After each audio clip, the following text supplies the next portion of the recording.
본문 말씀을 통해서 하나님의 경애와 혜택, 하나님의 경애와 혜택이라는 제목으로 말씀 증거하겠습니다. 좋은 것이라고 하는 것을 알면 그것을 선택함에 있어서는 주저함이 없습니다. 우리가 물건을 살 때에도 좋은 물건인데 특별히 할인이 되거나 특별한 혜택으로 나오게 되면 그 가치를 알아보는 사람에게 있어서는 좋은 기회가 되는 겁니다. 우리가 하나님을 경외함이라고 하는 것도 주를 섬기며 살아가는 성도들에게 있어서 우리에게 주어지는 특별한 찬스요, 기회요, 또한 좋은 혜택이라고 하는 것에 대한 확신이 있을 때, 그때 하나님의 경외함을 주저하지 않고 선택해 나갈 수가 있는 겁니다. 그러면 하나님을 경외하는 자들에게 어떠한 유익과 어떠한 혜택이 주어지는가? 오늘 본 말씀을 통해 살펴보게 되면 먼저 하나님을 경외하는 자들에게는 하나님께서 친히 길이 되어 주실 것을 약속을 했습니다. 하나님을 경외하는 자, 하나님께서 길이 되어 주심으로 그 나아갈 길이 명확하고 흔들림이 없다는 것인데, 때로 여러 가지 갈림길과 선택의 순간에 있어서도 하나님께서 그를 경외하는 자들에게는 길을 가르쳐 주셔서 실기하지 않고 바른 길을 갈 수 있게 하신다고 약속했습니다. 오늘 보면 12절 말씀에 여호와를 경외하는 자 누구냐? 그가 택할 길을 그에게 가르치시리로다. 가르친다라고 하는 말은 그가 아직 모르고 있다라고 하는 뜻도 되는 것입니다. 택할 일이 있는데 여러 가지 선택의 과정 속에 어느 것을 택해야 될지 아직 알지 못하고 확신하지 못할 때 하나님께서 그를 경외하는 자들에게는 가르쳐 주신답니다. 어떻게 가르쳐 주시는가? 그 방법은 하나님께서 그 마음속에 주의 말씀과 여러 가지 섭리를 통해서 역사하실 것이 분명하고, 그래서 우리가 추구할 바는 여러 가지 순간마다 다른 것 우리가 찾아보려 애쓰지 않고 또 세상의 방식 고르지 않고 여러 인터넷 뒤져보지 않고 우리는 하나님을 경외하는 마음을 가지고 그 일심을 가지고 하나님 앞에 서서 하나님이 내게 가르쳐 주시길 바라고, 하나님께서 내게 지도해 주시길 바라고, 나는 비록 알지 못하고 무능하나 하나님이 지시하시는 그 길로 걸어가겠노라고 하는 그러한 순종의 마음을 가지고 나가는 것이 복된 겁니다. 하나님을 경외함이라고 하는 것이 때로 우리 믿는 성도들에게 있어서는 내 개인의 자유와 내 삶을 억압하는 것으로 여겨질 수 있으나, 근데 그런 마음을 가지고서는 하나님을 경외함에 이르지 못하는 겁니다.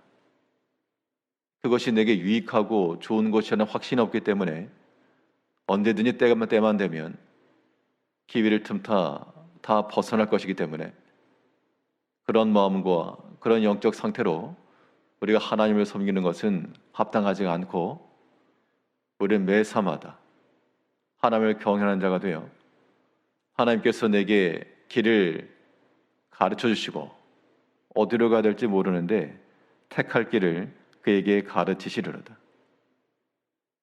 이제 우리의 모든 인생의 길 걸음에 있어서 우리 오직 하나님을 경외하는 그 하나 한 마음을 가지시고, 나에게 비록 유익함이 없어 보이고 지금 당장에는 손해인 것처럼 보일지라도 우리가 그 믿음의 길을 선택해 나갈 때 하나님께서 그를 경외하며 나아가는 자들에게 주시는 그 축복 또한 함께 오는 겁니다. 우리가 택할 수 있는 가장 첫 번째 순위는 무엇이 내게 유익한가? 무엇이 더 내게 많은 물질의 혜택을 주는가? 어느 것이 더 나에게 많은 영광을 주는가? 이것이 기준되지 않고 어느 것이 하나 앞에 합당한가? 하나님을 경외하는 자로서 무엇을 택함이 마땅한가? 이런 기준을 붙들고 나갈 때 분명 하나님께서 우리에게 오늘의 힘이 되어주시고 또한 내일의 소망이 되어줄 겁니다.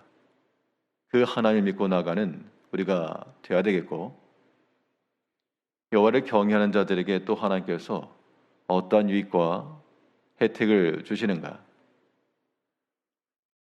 하나님이 친히 우리의 길이 되실 뿐만 아니라 그 길은 불안한 길이 아니요 평탄한 길이고 안전한 길이 되므로 하나님께서 친히 우리 가운데 이 방패막이가 되시고 보호해 주시겠다고 하신 겁니다. 하나님을 참으로 경외하는 자들은 하나님이 지키시기 때문에 그 누가 해할 수가 없고, 또한 해야 한다 할지라도 이겨낼 수 없는 겁니다. 13절 말씀에서는 그의 영혼은 평안히 살고, 하나님을 경외하는 자에게 그가 택할 길을 가르쳐서 그 영혼이 평안함에 이르렀다 그 이야기입니다. 야곱이 바단 아람에서 다시금 베델로 돌아가는 그 시점에 많은 가족들과 식솔들을 이끌고 올라갔지만 그 이방의 길을 걸어가면서 그 주변에 있는 사람 여러 부족들이 두려워서 갑니다. 그런데 성경을 보게 되면 그 야곱이 하나님을 경외하는 마음으로 다시금 나를 만나주셨던 하나님, 내 인생길에 나와 함께 하셨던 하나님을 만나고 그에게 돌아가려고 결심하고 떠났을 때 그 주변에 있던 여러 부족들이 분명 칼을 들고 쫓아와 빼앗을 수도 있었을 것이나 그러나 그들이 두려워했다 그랬습니다. 하나님을 경외하는 자들이 두려워한 게 아니고 그 주변에 있던 자들이 도리어 두려워해서 아무도 해하지 못하였다. 그러니까 하나님을 찾아 나가는 그 믿음의 길에 있어서 평탄히 그 길을 간 겁니다. 우리가 하나님을 경외하며 나아가고자 할 때 때로는 이 세상이 두렵기도 하고 사람이 걸리기도 하고 뭐 그런 조건들 상황들이 많이 있습니다만, 하나님을 경외하는 자들에게는 하나님께서 해하지 못하도록 막아주시고, 다니엘이 사자굴에 들어갔을 때 사자 입을 막아 해하지 못하도록 하셨던 것처럼 하나님께서 평탄한 길을 주신다는 겁니다. 아무런 일이 없어서, 아무 일이 없어서 평안한 게 아니고 여러 가지 큰 시험이 있고 바람도 불고 쫓아오는 대적도 있긴 한데 해하지 않기 때문에 평안한 겁니다. 안전한 거죠.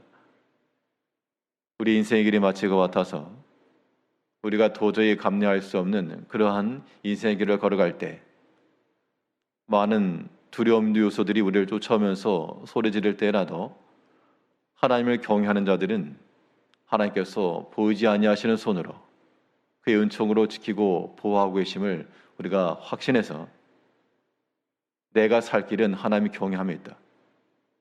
이 모든 위기와 어려움과 낙심 중 내 영혼이 평안히 살 길은 오직 하나님이 경외함에 있다 라고 하는 명확한 인식을 가지고 하나 앞에 나가야 됩니다.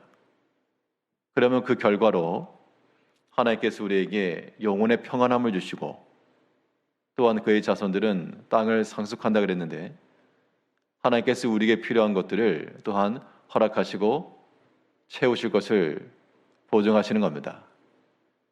이제 우리에게는 하나님을 사랑하고 그를 두려워할 줄 아는, 또한 그의 말씀에는 언제든지 순종하고자 하는 그러한 경외심을 가지고 하나님이 때로 여러 가지 갈림 중에서라도 내게 길이 되시고 친히 우리의 방패가 되셔서 지키고 보호하실 것이라고 하는 그 확신을 가지고 오늘도 하나님 안에서 그 영혼의 평안함을 가지고 살아가시는 성도님들이 되시길 바라겠습니다. 기도하겠습니다.